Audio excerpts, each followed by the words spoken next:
Jaz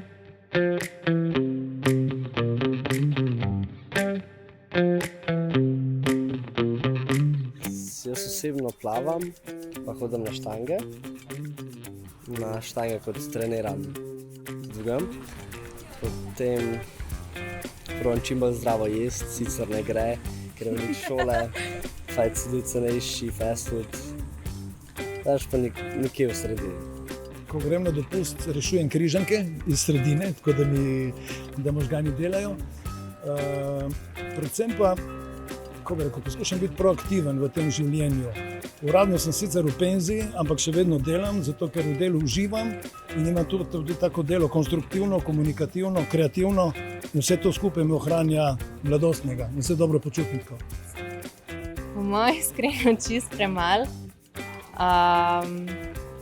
Zdaj kar najprej pomislim, ker ravno poleti mogoče rešujem kakšno križanko ali pa sediko, tako da to no.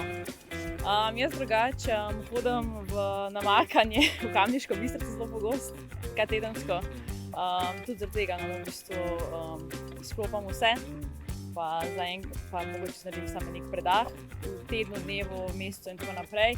Tako da to bi rekla, no. Drugače sem pa veliko v naravi, kolikor se da. Drugače pa v stiku z naravo bi rekla najbolj, no. Ja, šport, a ne zdaj, v kakršnikoli obliki gibanja, no. Pa jaz mislim, da če si kakšno knjigo zvečer pred spanjem preberem, da mi tudi malo pomaga se sprostiti.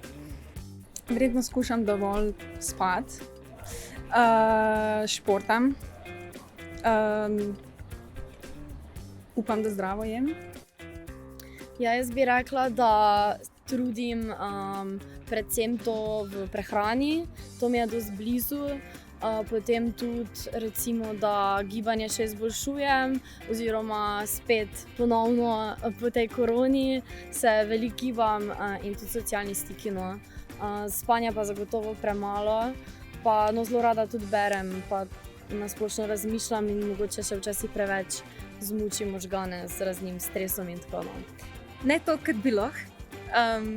Pač tisto, kar sem prej rekla, poskušam v kolikor toliko rednih intervalih športati, zadosti spati, zdravo jesti, zelo rada berem, zelo rada rišem, poskušam se učiti čim več novih stvari in pač, ja, prosti čas.